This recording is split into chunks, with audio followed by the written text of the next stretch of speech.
আজ বলবো স্পেনের প্রাণবন্ত ড্রাগ সংস্কৃতির গল্প। আপনি যদি হয়ে থাকেন মুভি লাভার আর দেখে থাকেন স্প্যানিশ পরিচালক পেড্রো আলমোদোভারের সিনেমা, তাহলে তো আপনার জানাই আছে এই ড্রাগ কালচার কি। আর যারা ড্রাগ শুনে ভয় পেয়েছেন তাদেরকে বলে দিই, ভয় পাবেন না। এই ড্রাগ নেশা ভাঙের ড্রাগ না, এটা মঞ্চনাটকের একটা জনপ্রিয় ধরন। আলমোদোভারের কয়েকটি চলচ্চিত্রেও এই ফর্ম দারুণভাবে ফুটে উঠেছে। আর এই রঙিন দুনিয়াতেই এলেনা ফার্নান্দেজ এমন এক ক্ষুদ্র কিন্তু ক্রমশ বেড়ে চলা পারফর্মারদের দলের অংশ, যাদেরকে বলা হয় ড্রাগ কিং। ঠিক যেদিন তিনি প্রথমবার একজন ড্রাগ কিং হিসেবে মুখে মেকআপ মেখেছিলেন, মুহূর্তেই ভেতরের কোথাও একটা সুর মিলে গিয়েছিল। তার মনে হয়েছিল এটাই সঠিক পথ, আর এই পথেই তাকে এগিয়ে যেতে হবে। বছরের পর বছর পেরিয়ে ৩৫ বছর বয়সী এলেনা এখন মঞ্চে আসেন কেন প্যানোডা নামে। বারবি পুতুলের বয়ফ্রেন্ড কেনের চরিত্র থেকে অনুপ্রাণিত হয়ে তিনি এই রূপ নিয়েছেন। সমাজে প্রচলিত জেন্ডার বা লিঙ্গভিত্তিক চেনা ছকগুলোকে চ্যালেঞ্জ করতেই তার এই আয়োজন, ঠিক যেভাবে ড্রাগ কুইনরাও করে থাকেন। মধ্য মাদ্রিদে নিজের বাড়িতে বসে এলেনা বলেছিলেন, তার মনে হয় ড্রাগ করার সুবিধা এটাই যে কোনো রকম আত্মপক্ষ সমর্থন বা দ্বিধা ছাড়াই আপনি আপনার ব্যক্তিত্বের নারীত্ব থেকে শুরু করে চরম পুরুষালী রূপ সবটুকু নিয়েই আনন্দের সাথে খেলা করতে পারবেন।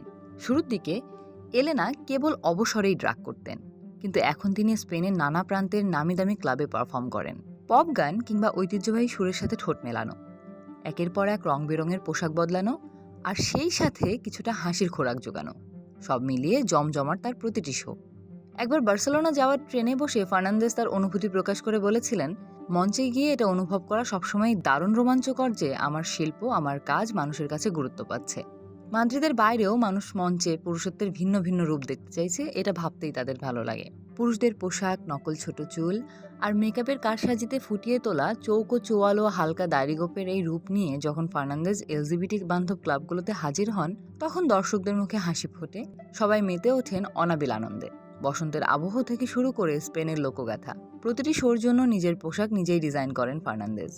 জেন্ডার আর নিজের পরিচয় নিয়ে এই যে খেলা করা, এতে তিনি দারুণ স্বাচ্ছন্দ্য বোধ করেন। তার ভাষায় আপনি যখন ভাববেন একজন নারী হওয়ার আসল অর্থ কী, তখন মনে প্রশ্ন জাগবে, এই তকমাটা কি আসলেই আপনার সাথে পুরোপুরি মেলে? আসলে এমন একটা কঠোর তকমার ভেতর কেই বা শতভাগ স্বস্তিতে থাকতে পারে? অন্যান্য ড্রাগ কিং এবং কুইনদের সাথে মঞ্চ শেয়ার করতে অভ্যস্ত ফার্নান্দেজ সম্প্রতি বার্সেলোনায় একটা বিশেষ ফোকলর শো উপহার দিয়েছেন।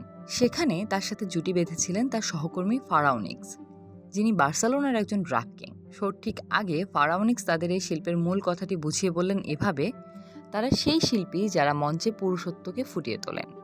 তারা দেখান যে জেন্ডার বা লিঙ্গের এই যে সামাজিক কাঠামো, তা আসলে কিছু পুরুষালী নিয়মের উপর ভিত্তি করেই তৈরি।